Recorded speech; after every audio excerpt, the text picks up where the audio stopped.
Thank you. Thank you so much.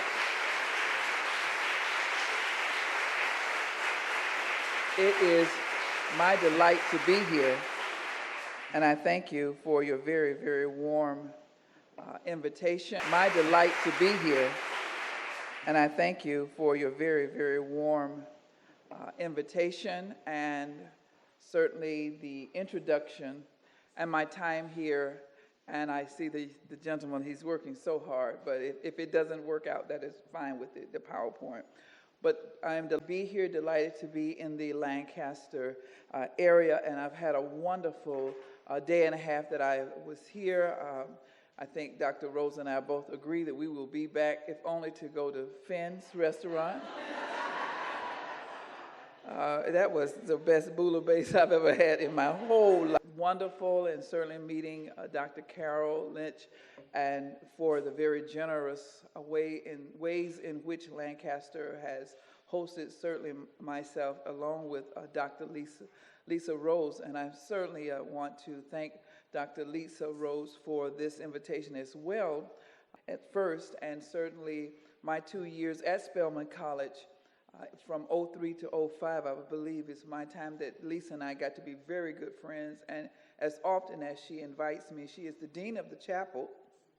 If that was not clear to you, she is really the dean of the chapel there. The sister doing a phenomenal job there at Spelman. And this is a very historic moment there at the college, and Lisa's presence for the last 15 years. And so this vision of hers is indeed large, but it is so much certainly Dr. Rose kind of work and her kind of calling that God has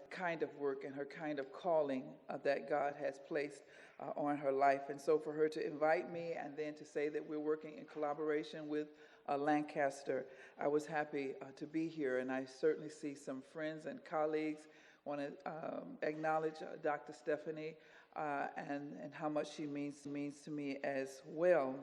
Let me get right into doing what I think I'm going to try to do here, and that is, I was not expecting to have the PowerPoint because I thought I understood that it would not work, and so I'm trying to, at this point, coordinate what I really want to talk about with what I compare to what I really have PowerPointed about. So we'll see which one wins.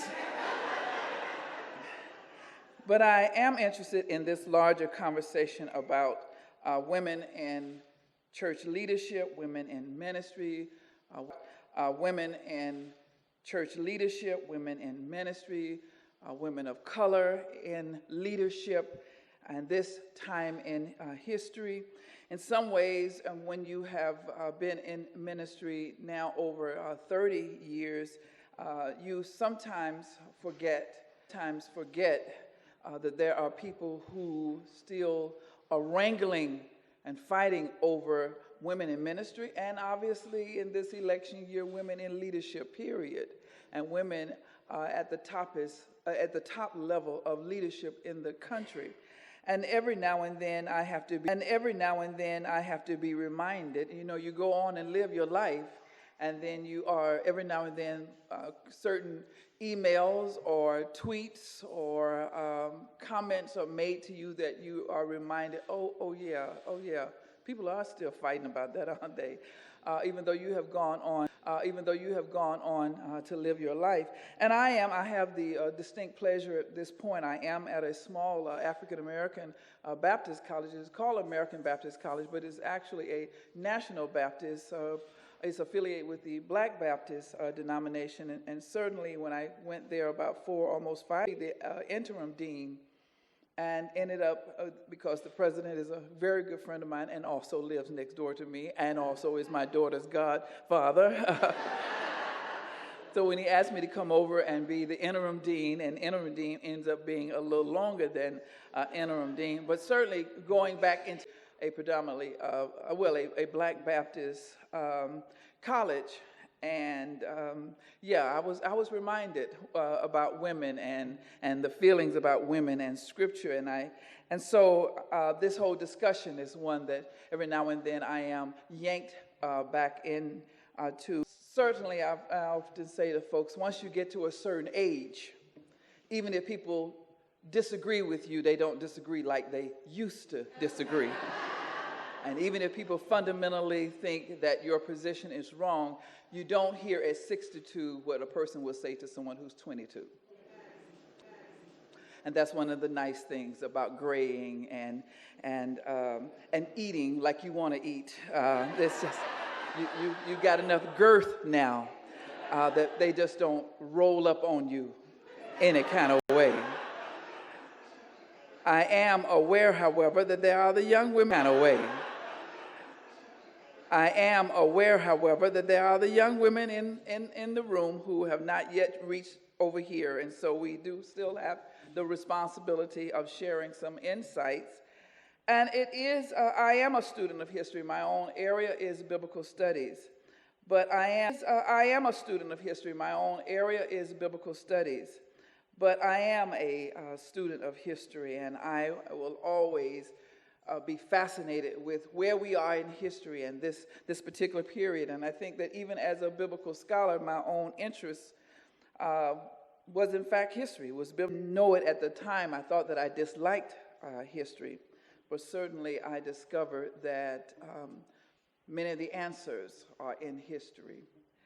So I think that, well, I'll start by just saying that when the history of American Protestantism during the 1970s is written, surely one of the chronicled will be the entry of large numbers of women into the ranks of the ordained clergy, and all of the attendant conflicts and changes surrounding their entry. And I want to say that again, when the history of American Protestantism during the 70s gets written, one of the most important developments that will have to be chronicled, evaluated, exegeted, and parsed will be the entry of large numbers of women into the ranks of the ordained clergy. And I am one of those, and I am one of those women. My generation, I went off to Princeton Seminary. I believe that was, I started in January of 1980. And so I answered a call into ministry. I meant to answer a call, but I had no earthly idea what that call meant or what I was going to do about it. I often tease that I really didn't mean to go to seminary. I just went to seminary. I was raised in the Pentecostal in the Boston area and had joined an African Methodist Episcopal church and had been very, very involved in that church by all means. And so I went over to, I moved from there down to New York eventually. Once I graduated from undergraduate school, worked in New York with Merrill Lynch and did a few other things, and eventually accepted my own call. This, again, I'm just trying to contextualize. This is the late 70s. I was an economics major, and as an economics major, and I don't mean home economics major, I mean an economics major. And this was about that period when women were going into business school. Going to business school was huge toward the late 70s and early 80s. And I certainly wanted a career on Wall Street. One thing led to another that did not necessarily happen in the same way. And so I ultimately, there in New York, switched Sundays at the Methodist, the AME church. And on Monday through Friday, if I was not at work at Merrill Lynch, I was in feminist bookstores. And there was a bookstore called the Woman's Books at 92nd and Amsterdam.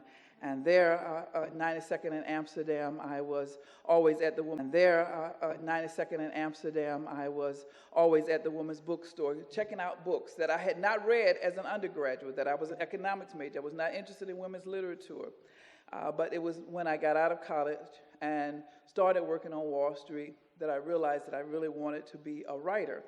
But you cannot be a writer in New York City, and you cannot live on unemployment, and you cannot be poor with dignity in New York, not even in the 1970s. And so once I answered a call, and obviously I am abbreviating a lot of things, but once I answered my call, I went over to write a novel and just go to seminary during the daytime because I figured, how hard could religion be? I mean, how hard? So I thought I'd just do this little thing over there, but a novel, and take these little classes because how hard could religion be?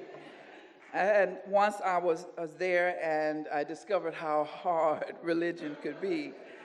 And one thing certainly led to another, but I found myself a part of an entering class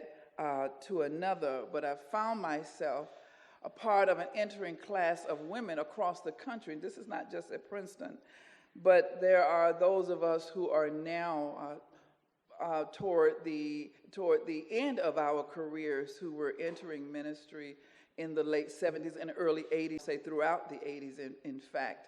And that will be the generation in this era, and perhaps some people call it the second wave, and the first wave being somewhere 1890 to 1920. You know, there's a lot of debate about that. But those of us who belong to this great procession, if you will, of women who went into the ministry, and why, what was going on during that period. We have some suspicions about what some of those things were in terms of the women's movement, the Black Power and the student movement, the anti-war movement, and that kind of progression of awakening of women's consciousness that also impacted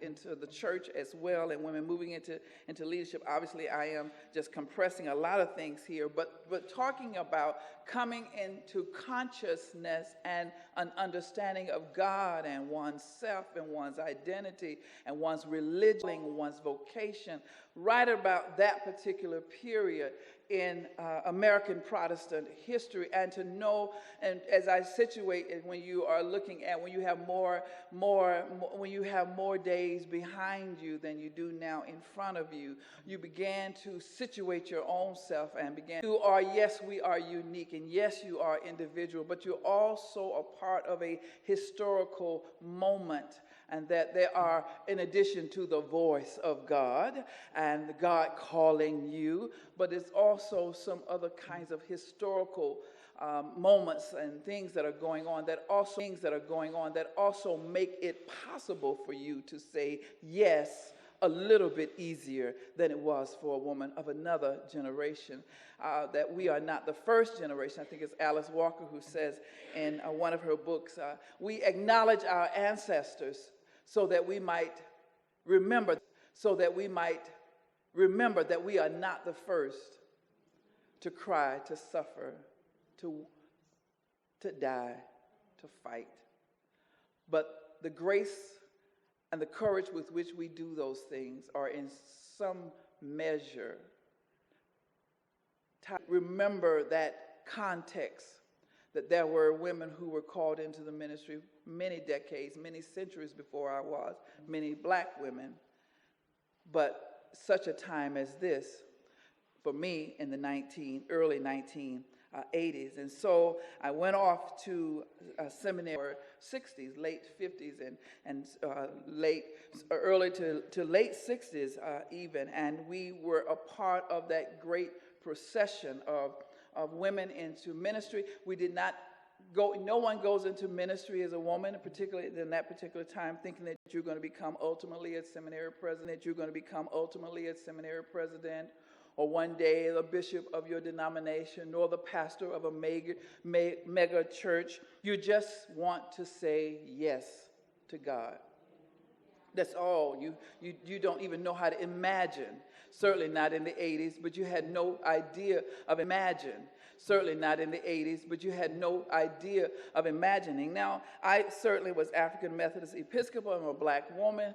Certainly who I am and what I have accomplished now by the grace of God, I had no way of imagining that. People often say to me, my career has been largely within academia. And has asked, well, did you ever want to pastor, or why didn't you pastor? And certainly as an African Methodist, that was certainly one of my options, to become a pastor. But I often tell people in that time, and I don't think it has changed too much, if I were going to pastor, I was going to get out in the boondocks of New Jersey. 4 of those members were going to be over 90. And one was going to be the great-great-grandbaby of the 90-year-old. And so I figured in my flesh, I have student loans to pay. So now Søren Kierkegaard says that life is lived going forward and it is only understood by looking back. And so you make your decisions based on your own kind of impulses and personalities and the exigencies of the time.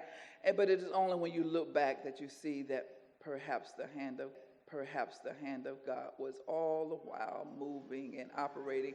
At that point, you're just trying to pay a bill. At that point, you're just trying to take care of a paper. At that point, someone said, why don't you consider this? And you just say, well, I ain't doing nothing else, so you do that. But it is not until you look back years later, you say, oh my God. It just had to be God. And so as part of that second wave of women, that my first introduction, and I really am going somewhere here, but my first introduction to women in the church, in ministry, in seminary, at that 1977, we had both graduated, but Yolande Heron was a graduate of Spelman College, and she and I had been at Wellesley together. She was an exchange student at Wellesley. And so when I moved to New York, I knew she was at this place called Union Seminary. I had never heard of it, didn't know what a seminary was, and I knew she lived up there, and so we had gone to college together, and so I figured I'd go visit her, and I'm at this place called Union Seminary. I had been in church all my life. I had all of that, but I knew nothing about a seminary. I knew nothing about women going into the ministry. I knew nothing about that. And there, I remember she was a black woman at Union Seminary along with Carolyn, and they were the first year students, and the upperclassmen were Katie Cannon and Dolores Williams and Jacqueline Grant. And I had no idea who these women were, but I would go up, take the train up, hang out with Yolande, hear that she's reading these Tillich people and these Niebuhr people and these Bultmann people, and I had never heard of any of them, the Gerhard von Rad people, but what does the Bible say? I would always ask. And little did I know 4 or 5 years later, I would be going into ministry myself. I'm talking about something was going on, and would be going into ministry myself. I'm talking about something was going on, and something was happening in the atmosphere. And so, coming into seminary, and then realizing one day you look up, as Sue Monk Kidd says in her book, Dance of the Dissident Daughter, you look up, as Sue Monk Kidd says in her book, Dance of the Dissident Daughter, you look up and you say, I didn't notice how patriarchal. It never dawned on me. I just never noticed. You look up one day and how absent women are, and how absent women's values and women's voices. And even though this is a very exciting time in the early 80s, and I'm reading Phyllis Tribble, and I'm reading Rosemary Keller, and I'm reading Letty Russell, and even though this is a very exciting time, but it is a logical reflection. And so what does Paul say? Trying to grasp that which has grasped hold of me. I went ahead and eventually went for a PhD, not because I heard a voice that said, Renita. And because people like to know that you've been called to it. I suspect I was called to it. But I sat up under a masterful professor by the name of Bernhard Anderson, understanding the Old Testament, and those of us from a certain generation will know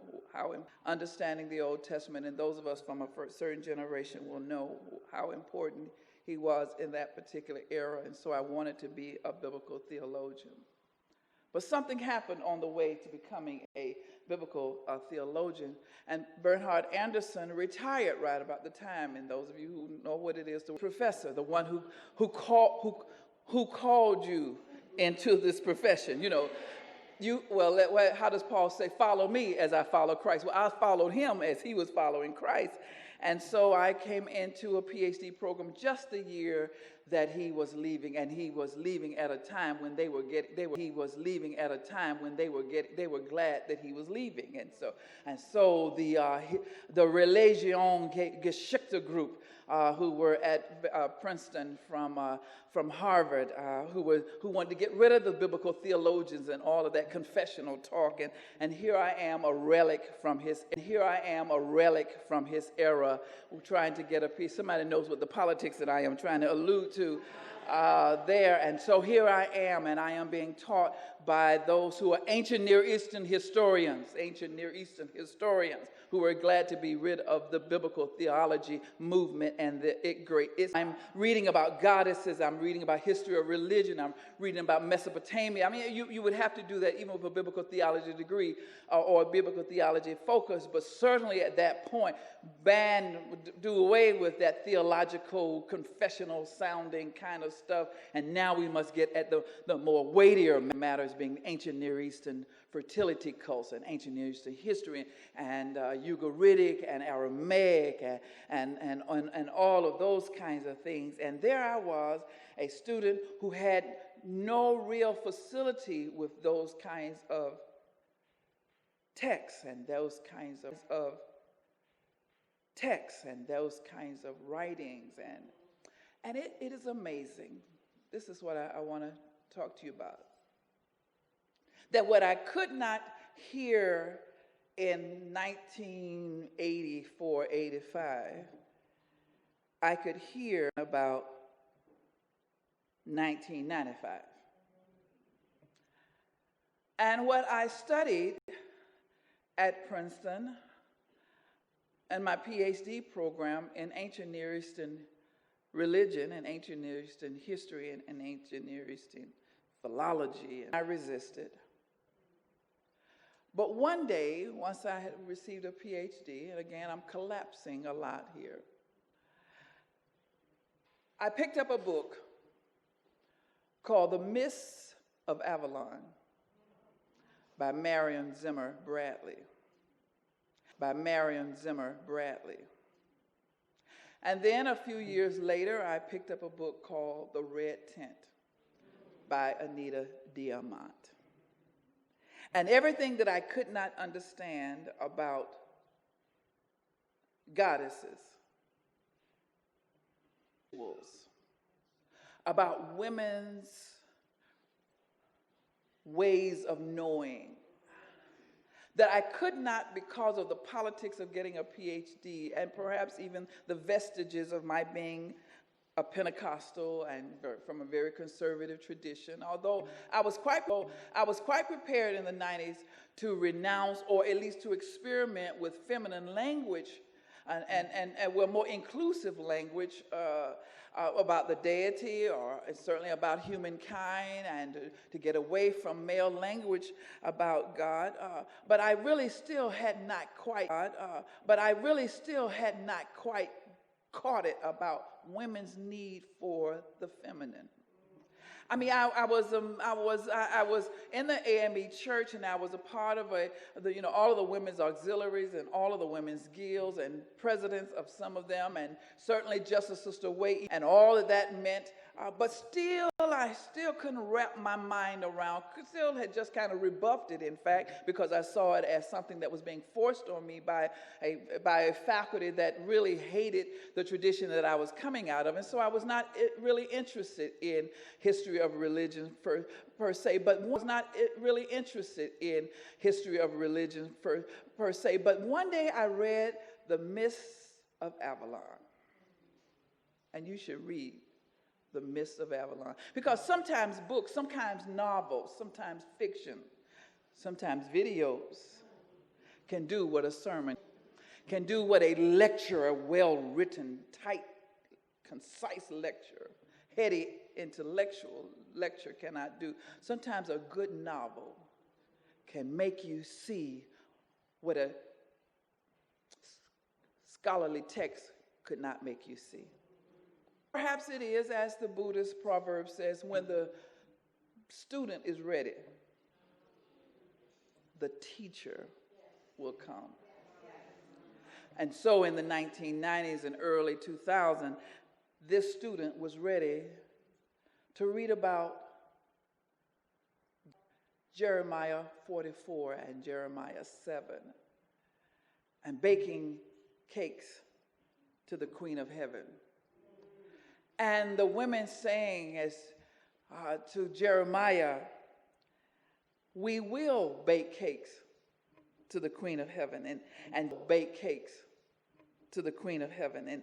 And Jeremiah there, my dissertation is on Jeremiah, at least one Jeremiah and Hosea and Ezekiel, and the story of the women that Jeremiah is arguing against, and your wives. The reason why we have been destroyed, and the idolatry of our people, and the nation has fallen. And there are any number of reasons, but then he has the unmitigated gall there in Jeremiah 44, and also there in chapter 7, to refer to this group of headstrong, opinionated, stubborn women who are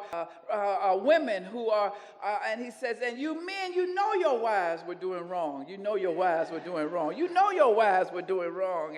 And there they are, and how idolatrous, and so it is as prophets do.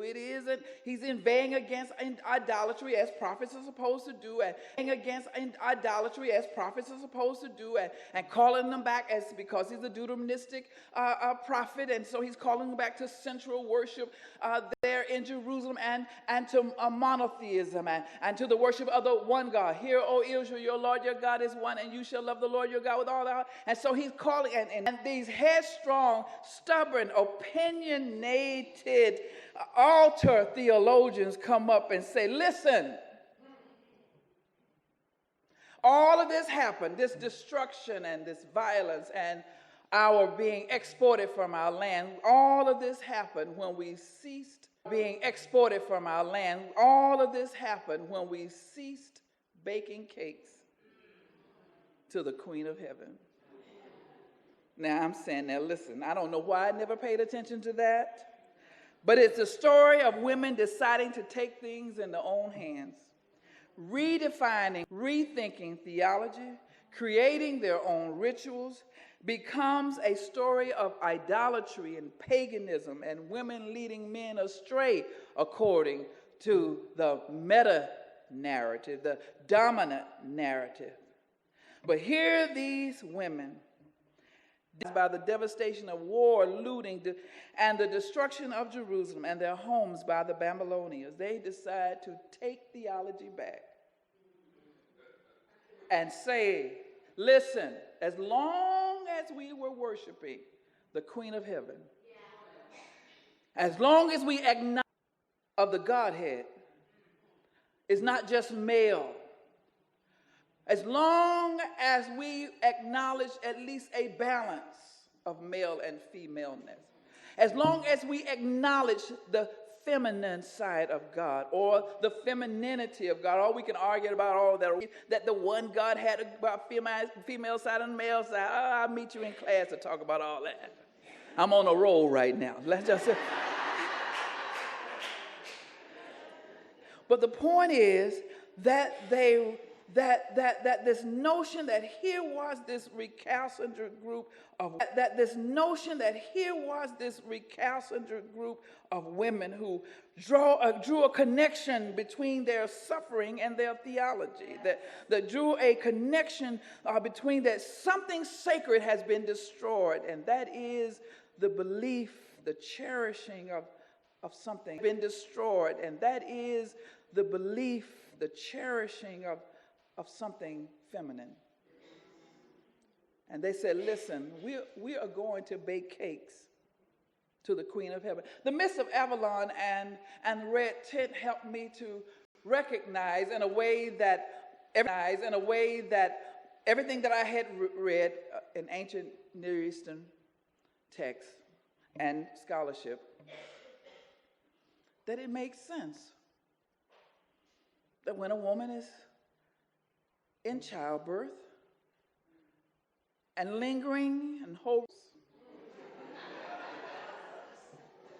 she is screaming at the top of her voice, and she wants a God who understands,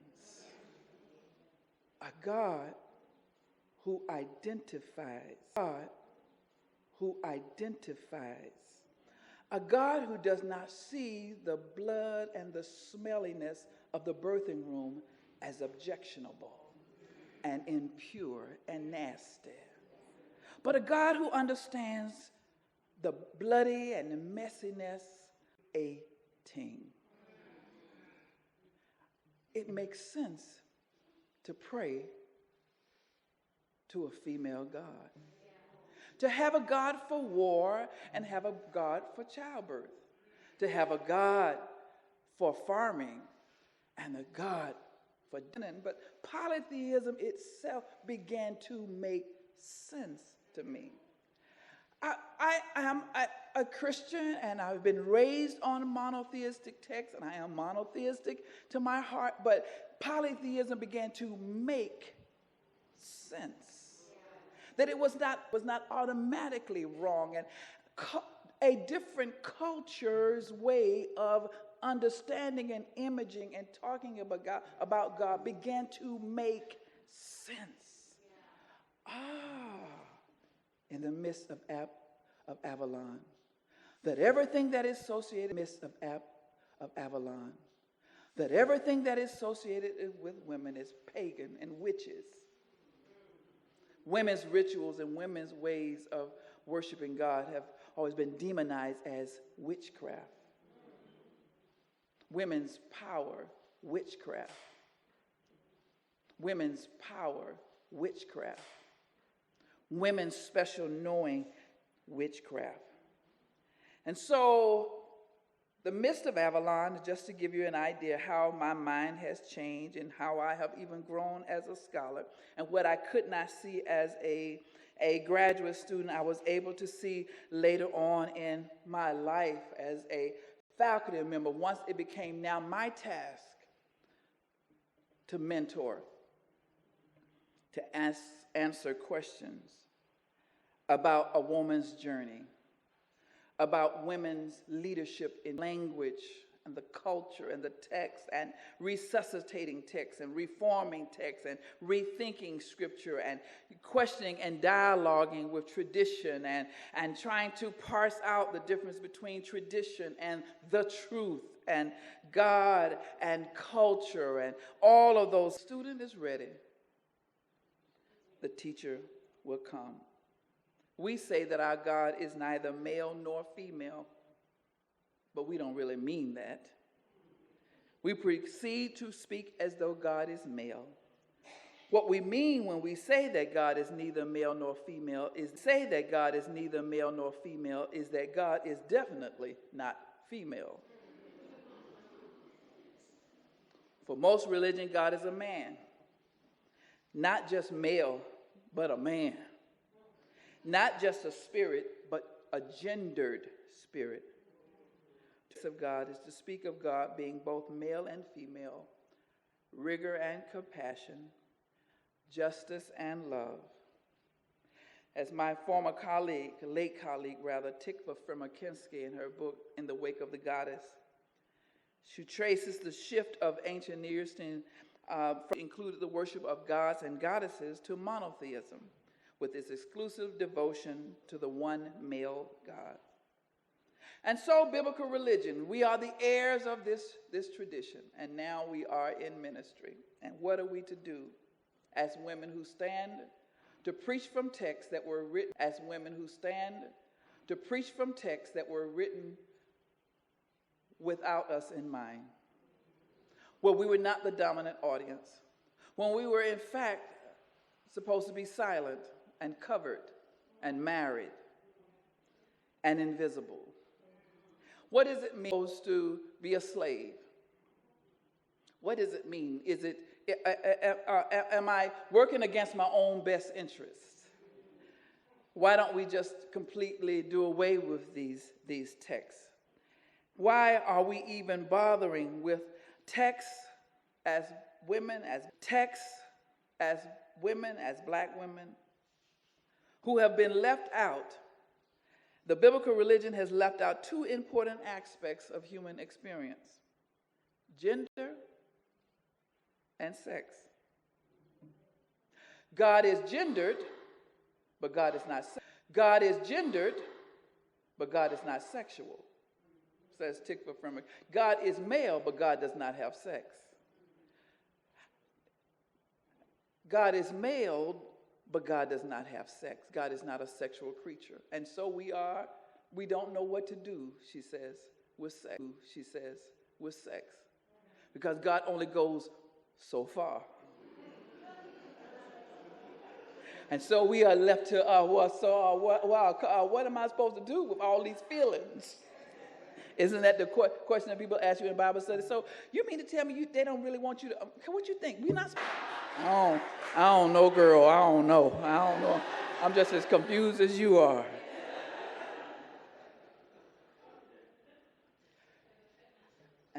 And that is the struggle, and that is the work. That is the ongoing work of this. The ongoing work of this generation. It is scholarship that we must continue to be a part of, and those of us who are in church leadership are constantly having to still roll up our sleeves and answer questions that in some ways then we try to answer that.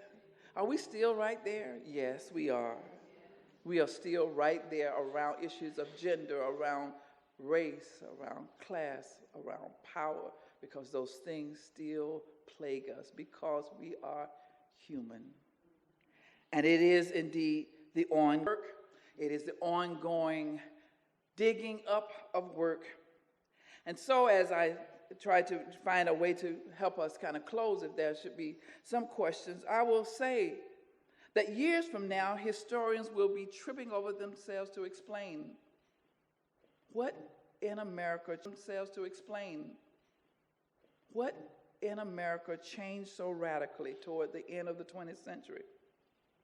But there will be three trends that will fascinate historians: the rise of radical Christian fundamentalism, the role of Christian fundamentalism, the role of neo-Pentecostalism or the charismatic renewal, and third, the groundswell of women entering the ordained ministry. And I worry most about the influx of historians. What difference will it make that 50% or more of those attending seminary these days are women? Has the needle shifted any because of our presence? As usual.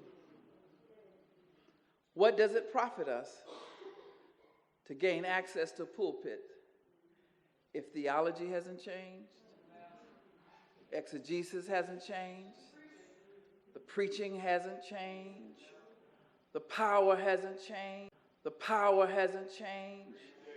the dynamics haven't changed? We've just exchanged patriarchy for matriarchy.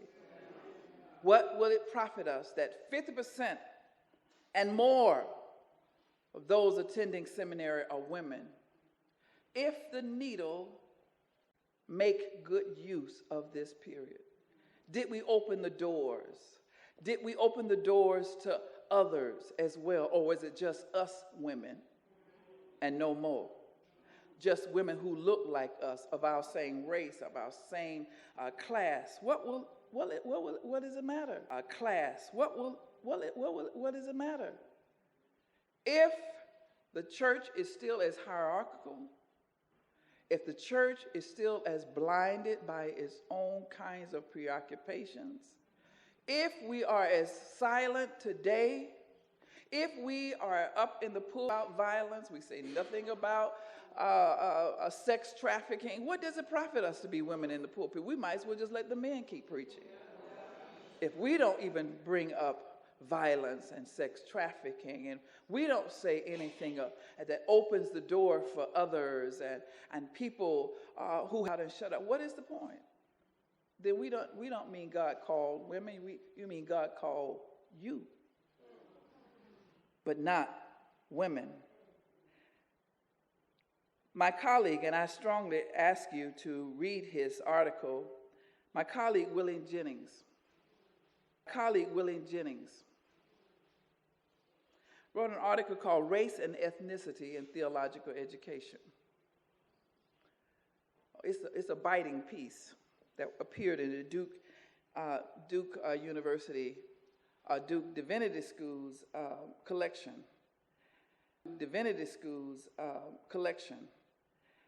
And he said that we are living in an era, he's now raising a question about race in particular. He says that we are living in an era where divinity schools and theological institutions have now had several generations of students of color. And indeed, most of the racial and ethnic faculty members of today were the minority students taught many years ago by the first generation minority faculty members. But the question now is whether theological schools reflect that the truth of the matter is that theological schools would close if black and brown students stopped coming to theological schools. But the truth of the matter is that the presence of black and brown students has not changed structurally, logically, and epistemologically theological education. You are welcome to come.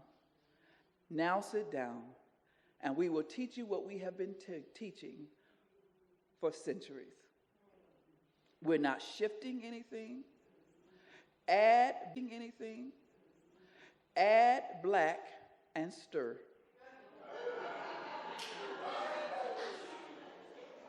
Add brown and stir.